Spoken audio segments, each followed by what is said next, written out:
Hi, I'm Ellen from the Chili Dog, and today I am working on my wallflower sweater.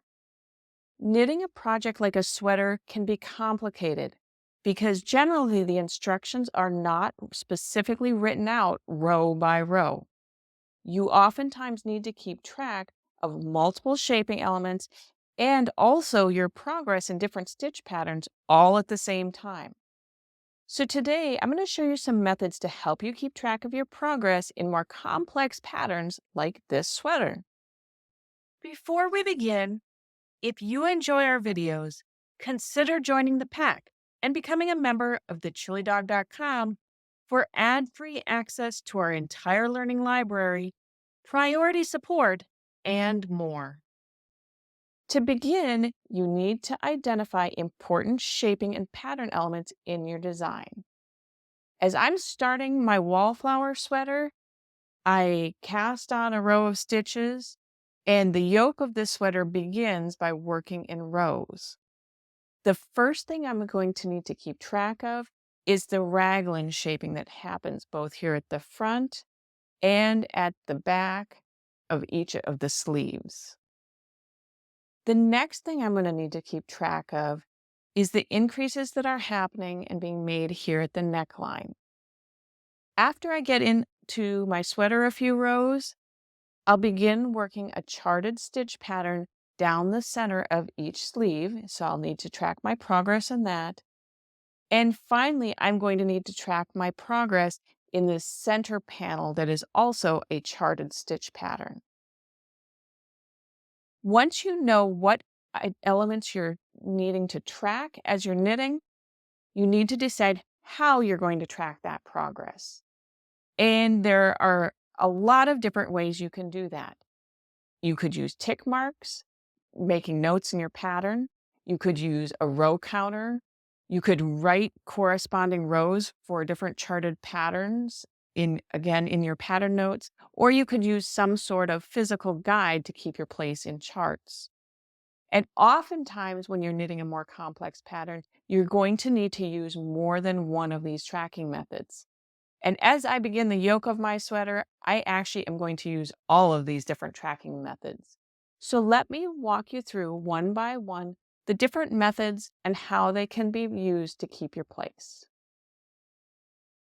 Using tick marks can be very helpful, especially when you need to keep track of how many times you're working a specific process. I'm going to use tick marks to track how many increases I'm making for the raglan shaping and how many increases I'm making here at the neckline. To simplify things a little bit, I just made a little note so that I don't have to keep referring back to my pattern to see how my increases are going to be made. I know that overall I need to make 35 raglan increases, and some are every other round and some are every fourth round.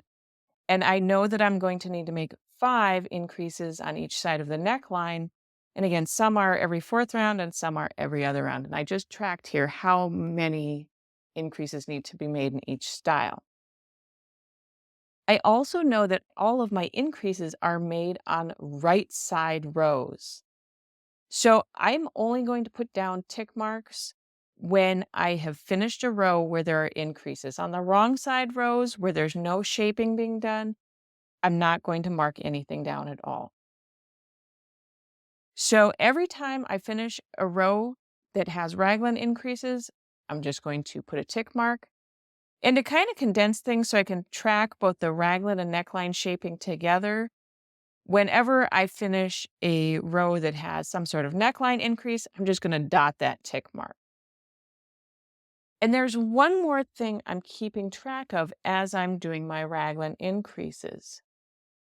There are actually 3 different little styles of increases. The increases are happening at a different distance from the raglan marker here, from the sleeve marker.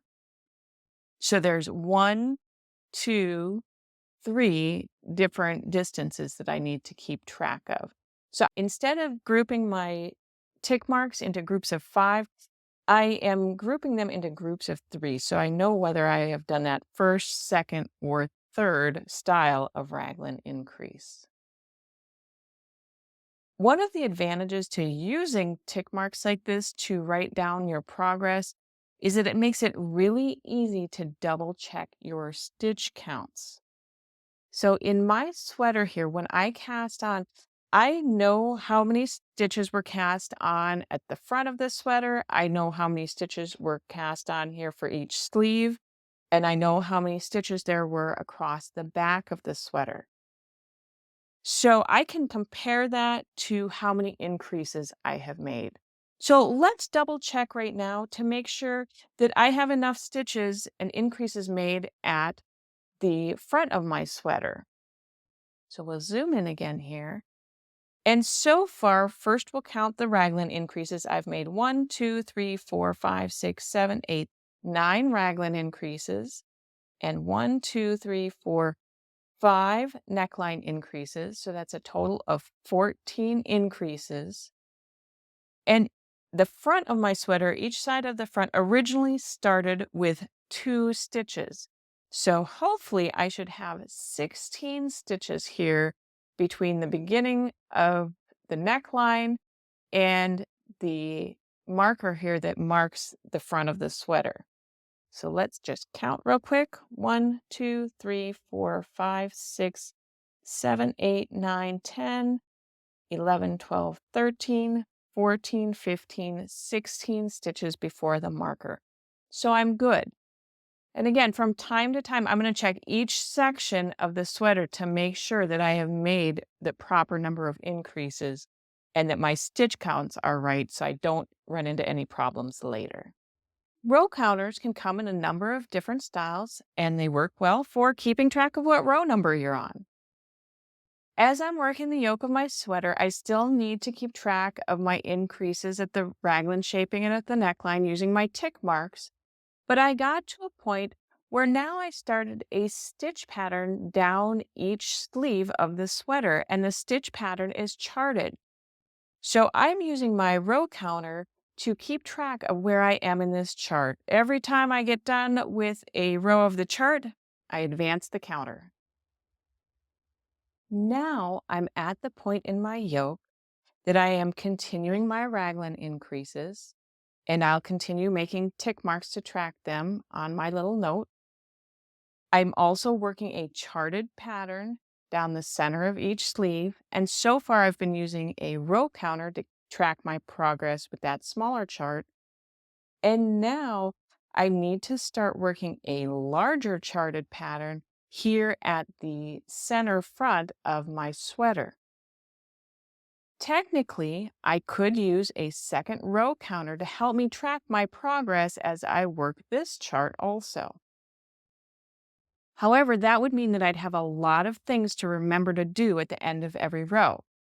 If it was a raglan increase row, I'd have to make a tick mark, and then I'd have to advance one counter for my smaller chart and a second counter for my larger chart.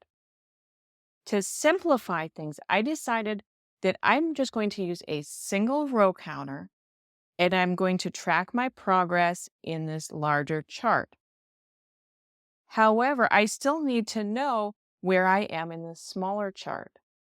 So to do that, I just made a little note right up the side of my larger chart, and this corresponds to what row number I should be working in this smaller chart. So for example, I know that when I'm on row 15 of the larger chart, I should also be working row 3 of this smaller chart. That just makes tracking a little bit easier. Even though I am primarily going to use my row counter to keep track of my progress as I'm working up this larger chart, there's another method that is actually pretty clever. You can use some sort of physical guide to keep track of your progress, and it works well, especially in larger charts. My friends that do cross stitch actually have a tool for this. They have a magnetic board that you can place your pattern onto, and then you have a magnet that slides up the board as you proceed with your charted pattern. A couple low-tech solutions, if you don't have that kind of tool, you could just use like a sticky note to slide up and track your progress so that you know which row you're on. Or my solution, since this is a larger charted pattern, I'm actually just going to use a piece of cardstock and I'm going to clip it on each side down to my pattern. And then I can advance it up as I'm working my pattern so I can see which row I'm on. This is especially helpful as I get to a point in the stitch charts where the pattern becomes just a little bit involved because not only am I able to keep track of my forward progress, I'm able to read easier across each row to see which stitches I should be working. I hope you enjoyed learning some ways to keep track of your progress in more complex knitting patterns. If you'd like to try a few of these methods in a knitting pattern, head over to the shop section of thechilidog.com and you can look for my wallflower sweater. Until we stitch again, happy knitting!